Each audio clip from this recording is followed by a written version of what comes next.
Ceasefire पर अमेरिकी राष्ट्रपति डोनाल्ड ट्रंप का बड़ा बयान सामने आया। अमेरिकी राष्ट्रपति ने कहा कि ईरान डील करना चाहता है। ईरान पश्चिम एशिया पर कब्जा करना चाहता था, लेकिन अमेरिका ने युद्ध की वजह से उसे वहीं पर रोक दिया। अब ईरान अपना अस्तित्व बचाने की कोशिश कर रहा है। यानी एक बार फिर से बड़ा दावा किया गया है, बड़ा बयान दे दिया गया है अमेरिकी राष्ट्रपति डोनाल्ड ट्रंप की तरफ से। वो ये कह रहे हैं कि ईरान डील करना चाहता है, ईरान पश्चिम एशिया पर कब्जा करना चाहता था, लेकिन युद्ध की वजह से हमने उन्हें वहां पर रोक दिया और अब ईरान अपना अस्तित्व बचाने की कोशिश कर रहा है। आप ये समझिए कि दोनों देशों के बीच सीज़फायर 8 अप्रैल से लागू है और दूसरे दौर की वार्ता होनी थी, लेकिन ईरान की तरफ से प्रतिनिधिमंडल इस्लामाबाद नहीं पहुंचा और उसके बाद से दोनों देशों के बीच में बातचीत नहीं हो पाई है।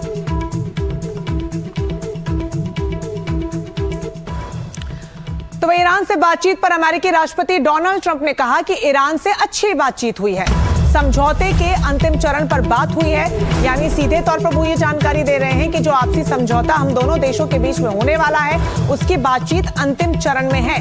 हालांकि ये जो तमाम बयान अमेरिकी राष्ट्रपति दे रहे हैं, ईरान की तरफ से इनकी कोई पुष्टि नहीं की गई है और ईरान की तरफ से सीज फायर को लेकर या फिर स्थायी युद्ध विराम को लेकर किसी भी तरीके से प्रतिक्रिया सामने नहीं आई है।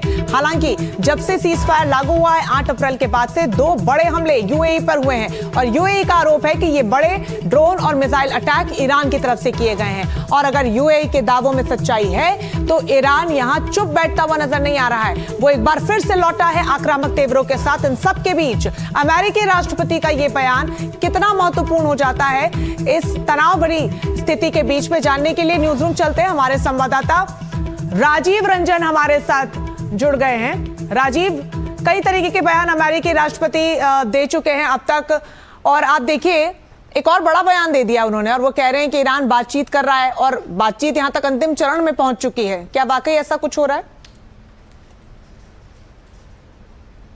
देखिए, कुछ न कुछ तो जरूर हो रहा है, लेकिन ट्रंप के दावे पर यकीन करना बहुत ही मुश्किल है, क्योंकि ट्रंप बार बार ये कहते रहे कि ईरान बातचीत के लिए तैयार है, वो चाहता है, वो गिड़गिड़ा रहा है हमारे सामने। लेकिन जो अगर पब्लिक पोस्टरिंग की बात करें या ऑन रिकॉर्ड की बात करें तो ईरान की ओर से ऐसी बातें कही नहीं जाती है। ईरान का साफ तौर पर यह कहना है कि आप हमको झुका नहीं सकते हैं, यानी आप अपनी शर्तों के आधार पर आप हमसे समझौता नहीं कर सकते।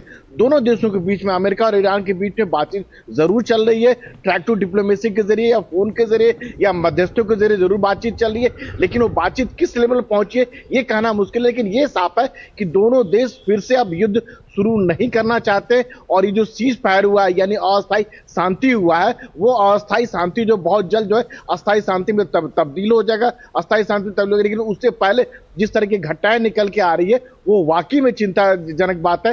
जिस तरह से ईरान की ओर से मिसाइल दागे जा रहे हैं, ड्रोन दागे जा रहे हैं, यूएई पर हमला किया जा रहा है और उस हमले में कल हमने देखा कि 3 भारतीय भी घायल हो गए और भारत सहित तमाम देशों जो है इसको लेकर गहरी चिंता व्यक्त की है। तो कहीं ना कहीं इसको देखना होगा, कहीं ये जो हमले जो अचानक जो फिर से शुरू हुए, कहीं इसका जो असर जो है पूरी दुनिया पर नहीं फैले और फिर से एक युद्ध जो है फिर से वो शुरू नहीं हो जाए। क्योंकि यह नहीं भूलनी चाहिए कि ये पूरा जो खाड़ी की जो चाहे ईरान का है चाहे अमेरिका जो सैन्य बेस है वो एक बारूद के ढेर पर वहां खड़े हैं। जी बिल्कुल राजीव, कहीं बहुत कम दफा होता है कि ऐसा लगता है कि अमेरिकी राष्ट्रपति जो बयान दे रहे हैं उसमें सच्चाई हो, क्योंकि वाकई में अगर दोनों देशों के बीच में इस तरीके की परिस्थिति है तो दुनिया के लिए भी एक बहुत अच्छी खबर है। आप बने रहिएगा राजीव हमारे साथ। इस बीच एक बड़ी जानकारी दे दें, ट्रंप का हॉर्मुज को लेकर भी बड़ा बयान सामने आया है। उन्होंने कहा है कि हॉर्मुज पर जो नाकेबंदी है वो अभी भी जारी रहेगी।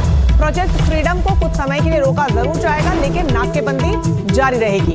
ईरान से समझौते को अंतिम रूप दिया जाएगा और समझौते के बाद ही आगे का फैसला होगा। तो अमेरिकी राष्ट्रपति डोनाल्ड ट्रंप ने हॉर्मुज को लेकर भी बड़ा बयान दे डाला है। उन्होंने कहा कि नाकेबंदी अभी भी जारी रहेगी। हालांकि अंतिम दौर की जो बातचीत है राजीव, वो कह रहे हैं कि अंतिम रूप उसको जरूर दिया जाएगा, अंतिम दौर की जो बातचीत है, लेकिन नाकेबंदी जारी रहेगी। तो ईरान इस बात को पहले से साफ कर चुका है कि हम हॉर्मुज भी पूरा खोलने के लिए तैयार हैं, बातचीत के लिए तैयार है, लेकिन नाकाबंदी हटाइए। तो ये किस तरीके से बात आगे बढ़ेगी, क्योंकि दोनों नाकेबंदी पे आके पेच फंस रहा है। बिल्कुल, जब दूसरे दौर की जो बातचीत होनी थी उसमें साफ तौर पे ईरान का ये कहना था कि आप पहले अपनी नाकेबंदी जो आपने कर रखी है, ईरान के बंदरगाह को नाकेबंदी कर रखी है, उसको हटाइए, उसके बाद ही आगे दौर की बातचीत हो चुकी है। और ईरान, आपको याद होगा कि कुछ पलों के लिए जो है स्ट्रेट हार्मुज को उसने स्ट्रेट ऑफ हार्मुज को खोल दिया था और कुछ घंटों तक जो जहाजों का आवाजाही हुई थी। ईरान का साफ तौर पर यह कहना है कि स्ट्रेट ऑफ हार्मुज होके वही जहाज गुजरेगा जिसको इजाजत देगा, यानी ईरान के दिशा निर्देश के अनुसार जो नया रूट है जो ईरान ने बिल्कुल तय किया है कि जो उसके तट के बिल्कुल करीब गुजरेगा, जिस पर ईरान का पूरा कंट्रोल होगा।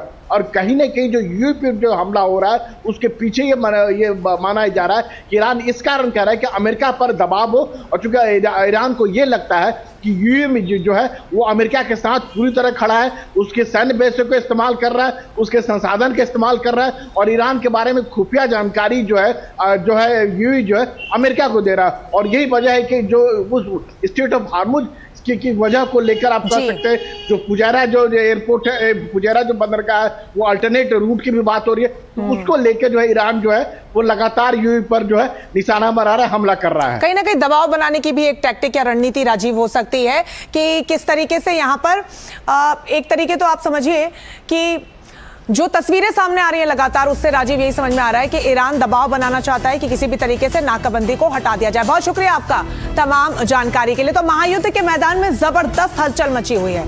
ईरानी मीडिया ने यह दावा किया है कि अमेरिका का एक फ्यूल टैंकर विमान कतर के ऊपर इमरजेंसी सिग्नल देने के बाद अचानक लापता हो गया। तो वहीं दूसरी तरफ अमेरिका ने इस बार अपने एक और युद्धपोत यूएसएस जॉर्ज एच.डब्ल्यू. बुश को हॉर्मुज की तरफ भेजा। अमेरिका हॉर्मुज स्ट्रेट में प्रोजेक्ट फ्रीडम चला रहा है और इसमें उन तमाम जहाजों को सुरक्षित निकाला जा रहा है जो वहां पर फंसे हुए हैं। लेकिन ईरान ये कह रहा है कि हॉर्मुज पर सिर्फ हमारा हुक्म चलेगा। सवाल यह है कि हॉर्मुज की ये जंग आखिरकार खत्म कब होगी, या होगी भी या नहीं, ये बड़ा सवाल।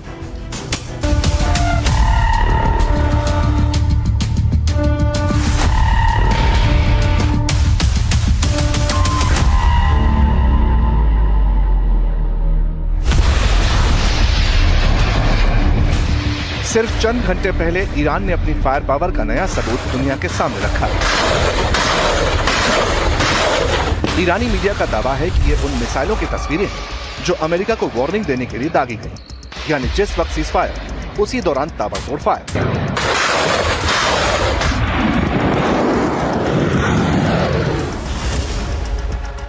ईरानी मीडिया ने दावा किया कि हमले इसलिए किए गए ताकि अमेरिका अपने जहाजों के जरिए हॉर्मुज की तरफ बढ़ने की गुस्ताखी न करे, क्योंकि ईरान दावा करता है कि हॉर्मुज पर अभी सिर्फ उसी का कंट्रोल है और किसी का नहीं। इस तय किए गए इलाके के भीतर किसी भी जहाज को गुजरने के लिए ईरान की सशस्त्र सेनाओं की इजाजत जरूरी है ताकि वो सुरक्षित रह सके। किसी भी दुश्मन देश का जहाज अगर इस इलाके से गुजरने की कोशिश करता है तो उसके खिलाफ सख्त कार्रवाई की जाएगी। और मेरा व्यक्तिगत रूप से मानना है कि अगर टकराव बढ़ता है तो इससे हमें भी नुकसान होगा, लेकिन आखिरकार जो नतीजा होगा वो एक बहुत बड़ी जीत होगी। ट्रंप के लिए 28 फरवरी से पहले की स्थिति में लौटना और हालात को बदलना संभव नहीं है। अब रिपोर्ट्स तो इस तरह की भी हैं कि हॉर्मुज स्ट्रेट ईरान और अमेरिका के बीच जंग का बिल्कुल नया मैदान बन चुका है, जहां एक के बाद एक हमले होने की बात सामने आई और फिर सोशल मीडिया पर ईरान के IRGC यानी रेवोल्यूशनरी गार्ड्स की नई धमकी का वीडियो वायरल होने लगा। Islamic Republic of Iran declares. Iran ये ऐलान करता है कि हॉर्मुज स्ट्रेट पूरी तरह बंद है। किसी भी देश के जहाज को स्ट्रेट से गुजरने की इजाजत नहीं है। अगर कोई जहाज निकलना चाहता है तो हिंगम और मीना सागर पोर्ट की रेड लाइन पार करता है, और जो भी जहाज स्ट्रेट की तरफ दाखिल होता है तो उसे सख्त कार्रवाई का सामना करना होगा, उसे खत्म कर दिया जाएगा। ईरान कहता है कि धमकी इसलिए देनी पड़ी क्योंकि अमेरिका अपने जहाज प्रतिबंधित इलाके में दाखिल कराने की कोशिश कर रहा था। रिपोर्ट्स के मुताबिक दोनों देशों के बीच हॉर्मुज में गोलियां दागी गई, शॉट्स फायर किए गए। ईरान का दावा है कि अमेरिका ने 2 सिविलियन बोट्स को निशाना बनाया, जिसमें 5 लोगों की मौत हो गई। वहीं अमेरिकी रक्षा विभाग का कहना है कि उसने ईरान के अटैक बोट्स को खत्म कर दिया। इसके बाद ट्रंप ने पोस्ट किया और कहा कि ईरान का चेहरा धरती से मिटा देंगे। अब ट्रंप ने नए संकेत दिए कि ये सीज फायर किसी भी वक्त टूट सकता है। इतना ही नहीं, ये तक कह दिया कि अगर कोई और शख्स होता तो अब तक तीसरा विश्व युद्ध हो जाता। Like we have a war right now, and went to like what, 6 weeks? They said, "What's taking so long?" We were in Vietnam 19 years. We're in Iraq for many years, 10 years, 12 years. We're in all these different wars. Korea 7 years. I won't even mention World War II. That's a big baby.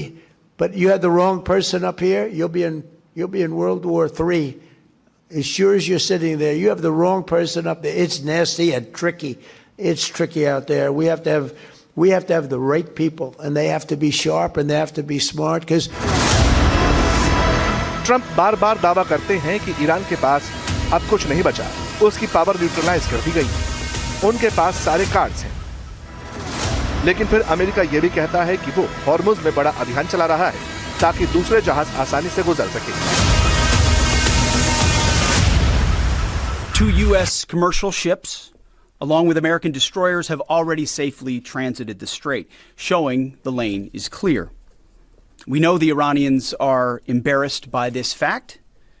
They said they control the strait. They do not. We have established a powerful red, white, and blue dome over the strait. American destroyers are on station, supported by hundreds of fighter jets, helicopters, drones, and surveillance aircraft, providing 24/7 overwatch for peaceful commercial vessels, except Iran's, of course, which is why our ironclad blockade remains in full effect as well. In fact, इसके बाद Iran भी कहता है कि पत्ते तो हमारे पास भी हैं। फिर अमेरिका कहने लगता है कि हॉर्मुज ब्लॉकेड के बाद अब प्रोजेक्ट फ्रीडम शुरू कर दिया गया है। प्रेसिडेंट ट्रंप ने फिर दावा किया कि ईरान ने साउथ कोरिया के एक जहाज को टारगेट किया और उसी के जवाब में हमने उनकी 7 अटैक बोट्स को टारगेट किया। हालांकि इसी दौरान ईरान की मीडिया एजेंसी ने एक वीडियो जारी किया। दावा किया गया कि एक समुद्री जहाज को मार गिराया। इधर ईरान के विदेश मंत्री अब्बास अराक्ची ने अमेरिका के प्रोजेक्ट फ्रीडम पर तंज कसते हुए कहा कि यह असल में प्रोजेक्ट डेडलॉक बन चुका है।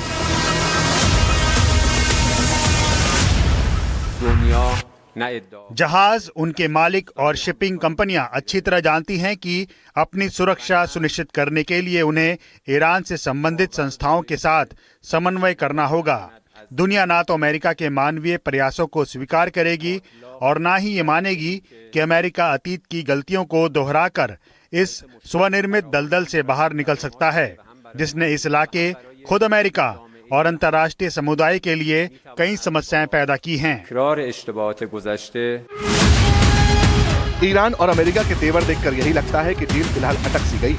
दोनों अपनी शर्तों पर अड़े, कोई झुकने को तैयार नहीं। और अब ईरान के रिवोल्यूशनरी गार्ड्स ने हॉर्मुज का नया नक्शा जारी कर दिया, कह दिया कि कोई मुगालते में ना रहे, यहाँ का कंट्रोल हमारे पास है, चाबी हमारे पास है। और ट्रंप की माने तो इसी कंट्रोल को लेकर बात 3rd वर्ल्ड वॉर तक पहुंच सकती है।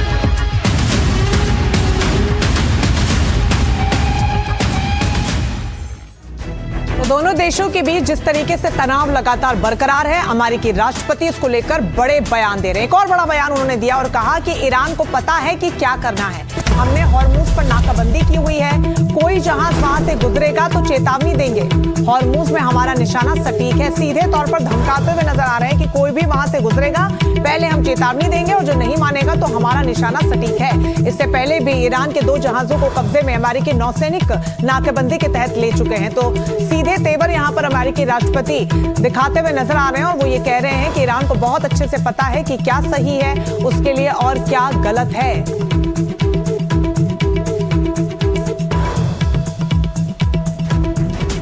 और अब बात यूएई की करेंगे, जिस पर पिछले 2 दिनों में बड़े हमले हुए और इन सब के बीच यूएई का एयर डिफेंस सिस्टम फिर से एक्टिव हुआ है। यूएई सरकार का यह दावा है कि उसे टारगेट करके मिसाइल और ड्रोन अटैक किया जा रहा है और इन तमाम हमलों का उसी इंटेंसिटी के साथ जवाब भी देंगे। सोचिए, जो यूएई दुनिया का सबसे सुरक्षित बिजनेस हब माना जाता था, वहां पर ऑयल प्लांट पर फिर बारूद बरसा है और ये सब कुछ तब हो रहा है जब ईरान और अमेरिका के बीच सीज फायर लागू है। यूएई के रक्षा मंत्रालय ने इसकी पुष्टि की कि पिछले 48 घंटों में ईरान की तरफ से बड़े पैमाने पर बैलिस्टिक मिसाइलों, क्रूज मिसाइलों और ड्रोन से बड़े हमले किए गए। हालांकि कई हमले हमने नाकाम किए हैं, ये दावा उन्होंने किया। सवाल यह है कि आखिर खाड़ी को जंग की आग में कौन झोंकना चाहता है? क्या यह ईरान का कोई प्रेशर गेम तो नहीं है?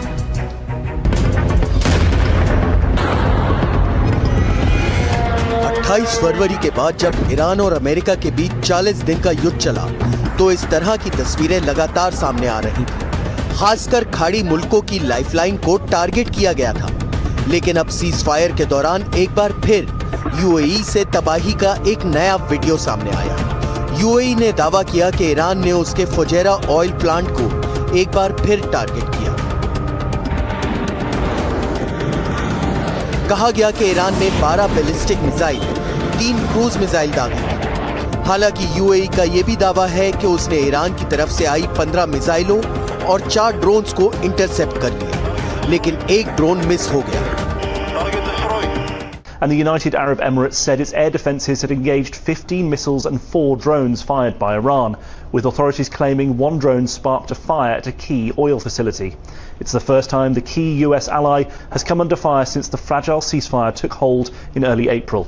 Tehran did not confirm or deny the attack, but Iran's foreign minister said the US and the UAE should be wary of being dragged back into the quagmire. UAE के oil plant पर attack हुआ, drone भी गिरा, लेकिन Iran का इस हमले को लेकर क्या कहना था? क्योंकि ईरान पहले से ही ये कह चुका है कि अगर उसकी जमीन को टारगेट किया गया तो फिर वो खाड़ी मुल्कों में अमेरिकी सैन्य बेस और वहां के एनर्जी इंफ्रास्ट्रक्चर को टारगेट करेगा। ईरानी मीडिया में तो ये भी कहा जा रहा है कि यूएई का फुजैरा प्लांट अब उनके नए रूट के तहत आता है, इसलिए यूएई को तेल निकालने के लिए परमिशन लेनी होगी। इस नक्शे का मतलब यह है कि अब यूएई की नेवी के लिए भी ब्लॉकेड है। अगर आप यूएई के फुजैरा पोर्ट को ध्यान से देखेंगे तो यह ईरानी सरहद के इस नए नक्शे के तहत आता है। यह ईरान की संप्रभुता के तहत आता है और जो पाइपलाइन ईरान ने हॉर्मुज स्टेट को बाईपास करने के मकसद से बनाई थी, उस पाइपलाइन की रेंज भी इस नक्शे में नजर आती है। इसका मतलब है कि अगर यूएई को अपना तेल एक्सपोर्ट करना है तो उसे अब ईरान की इजाजत लेनी होगी। अब ईरान ने सीधे तौर पर हमले की जिम्मेदारी नहीं ली, लेकिन सारा दोष अमेरिकी सेना के दुस्साहस पर मढ़ दिया। यानी एक तरह ही अप्रत्यक्ष धमकी की अगर अमेरिका सेना स्ट्रेट ऑफ हॉर्मुज के प्रतिबंधित रास्तों का इस्तेमाल करेगी तो ऐसे हादसे होते रहेंगे।